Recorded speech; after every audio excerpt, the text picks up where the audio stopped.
The topic is the Tennessee Board of Regents online degree program.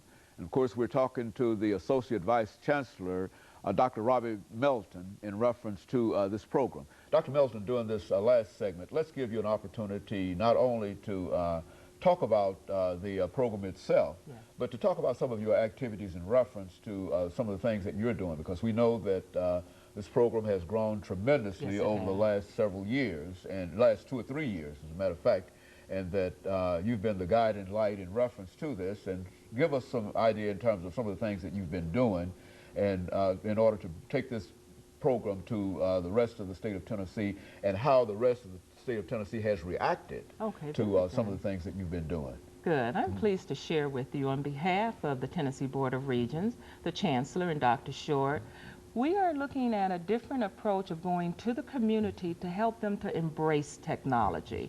Many people are still what we call computer challenged. Very good. A little fearful. They call it computer literacy. Right. That's what you call it. Very good. I understand exactly. Our audience also understands, because many of them probably are, as I was at one time. Yeah, it can be a little scary.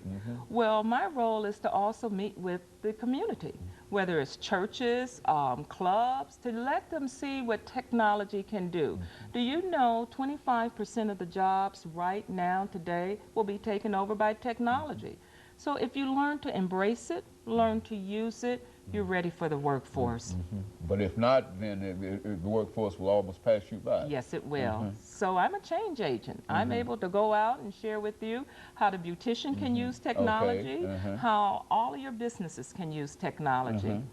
So you wouldn't have any problems that, for example, if the Association of Beauticians, for example, since you mentioned that, decided that they wanted to find out exactly how this might be able to help them, for them to invite you to some of their national conventions or some of their situations where they gather a large number of folks together in order to explain to them exactly in ways that probably they never thought of, that technology can probably help them. Is that what we're saying? Yes, definitely. In terms of training, in terms of putting their content, marketing, advertising, reaching their students, reaching their clients, the communication, the administration of technology. So my job, again, on behalf of the board, is to help embrace technology versus being afraid of it. And of course, Dr. Melton, if you think in terms of the number of people that are involved in this program, what about those individuals who perhaps would like to become involved? You know, for example, I mentioned this primarily because we have the lottery, you know, and we have access and et cetera. Could individuals who become involved in this program also anticipate some kind of a lottery assistance or anything like that? Definitely. See, because I think most of us think in terms of a lottery as only available to college students or high school graduates. How do they? Basically, again, we represent all students. So if you would like to take an online class, you can use your lottery for that. And remember, this is for college students and for a lot of our P-12 teachers to be online. So if you would like to come to college, now you have an option. Would you like to go to the campus, or would you like to take some online, or a blended program?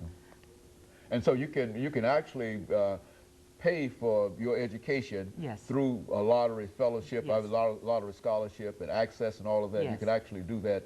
Well, that's a tremendous step forward, is it not? Because it now leaves opportunity available for a large number of folks who now have the so you don't have to go to the college campus now with your lottery money. You can stay at home on your computer with your lottery money and essentially accomplish the same thing. Is that what we're saying? Definitely. And remember the Tennessee Technology Centers, all of your workforce, technical training, all of that, again, totally online. And so any problems? So there really shouldn't be that many problems in terms of trying to get people involved, other than what you have to do is in terms of convincing them that they can work on the computer, that they can be successful at doing this. Yes. Now remember, there will be parts where you have to go on ground for your field study, but for content, communication, it's totally online now. And again, it's not to scare you, it's to embrace and other opportunities to grab your college education. You know, when you meet with your colleagues around the nation in terms of what you're doing here, what do you find to be one of their major concerns in terms of delivering this kind of service to the people? Basically, they use a different approach. It's more like competition, so they're competing against each other. With the Tennessee Board of Regents as the collaborative, by working together, there's no competition. So students can say, wow, I can go to the University of Memphis, Tennessee State, and receive the same program with all of the resources. But if you're in another environment, and that institution might be possessive in terms of its own knowledge, and they don't want to cooperate with anybody else in reference to delivering the education to you specifically. Right. It's almost a lock system, but within the Tennessee Board, we open it up to everyone. Well, now, how is it that we were able to make this approach, and how is it that we were able to climb to number 3, considering that we are so far down in terms of the financial resources that we provide for education, yet and still we are number 3 in one of the most technical areas that you talk about? I mean, how is it that we were able to do that? Well, again, with the collaborative, we pulled the best of the best. We had a lot of creative people, Dan Lattimore, Dr. Short, I can go on and on, John Sinclair, where we just pulled together and we started to think out of the box. And thinking out of the box is what was able to, here you go, Regents Online. And so this is really a DVD. Yes, it is. On the whole question itself. Yes, it is. If you would like to go to school, we send you a free CD. Okay. It has all of the information, tutorials, and we have 24/7 technical help and someone there all night and day to help guide you through. And so the only thing that a person who might be interested in this program today would have to do is to get on his or her computer and mail you and tell you to send them a copy of this particular CD, and they will receive that, and they are now prepared to start dealing with you. Yes, we make it, let me put it this way, easier. All you have to do is call our toll-free number, 1-888-223-0023, or www.rodp.org, or just call information and say Regents Online Degree Program. We mail this out to you free of charge. Very good. And so any person who would like to do that. Okay, Dr. Melton, I think we've got about 2.5 minutes before we end this show for today. And this should give you an opportunity to talk about some of those things that you felt that you wanted to, or you had to talk about, and you didn't want to leave without talking about it, etc. This would give you an opportunity to do that. Very good. And I'm going to use you as a teachable moment. We are all in need of lifelong learning. There are many subjects, many things you would like to learn.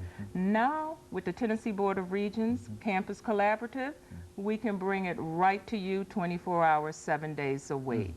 So again, with this technology, I want to say to the viewing audience, embrace it. You don't master it because there's a major change every 90 days. There's so much information to talk about mastering, but if you can become familiar with it, understand, and it's not that difficult. Is that what you're saying? No, it's point, click, and now you don't even have to type. You can talk, and the computer will take over. Yeah, so it's amazing. It's amazing the opportunities that are now available for people that. What about the disadvantaged or the disabled? Is there any? There's no problem with reference to doing anything like no, that? in fact, this is one of the most valuable tools for someone who is disabled because we have these computers geared and designed that if you need help, let's say in terms of typing, the computer will type for you. The computer will talk. Only thing we need to do is help it to walk. Okay, and I think we'll do that next time. And all of the schools in the system are so geared in terms of their computer technology that they can basically deal. The University of Memphis can deal with the same thing that the University of Tennessee. I mean, that we're all connected. Very good. And of course, during this last half minute that we have, Dr. Melton, let me thank you for bringing by that information, and again encouraging individuals, especially those individuals that are not interested in perhaps receiving a degree, but at the same time to know that even the Tennessee Board of Regents has some program for them because they are part of the workforce, and of course they can do as well, and they can increase their own, their own ability simply by becoming involved in just one of these workforce kinds of programs that you've got involved in. Definitely. Is that right? Yes, and bring me back within the next year so I can share with you other programs. Okay, because, well, things are happening so fast, and they're developing so fast that it really is a wonderful world we're living in when you understand the importance of that technology and how to deal with it. And of course, Dr. Melton, let me thank you, and let me encourage our audience to tune in again next week for another informative edition of Comments. Thank you, and good morning.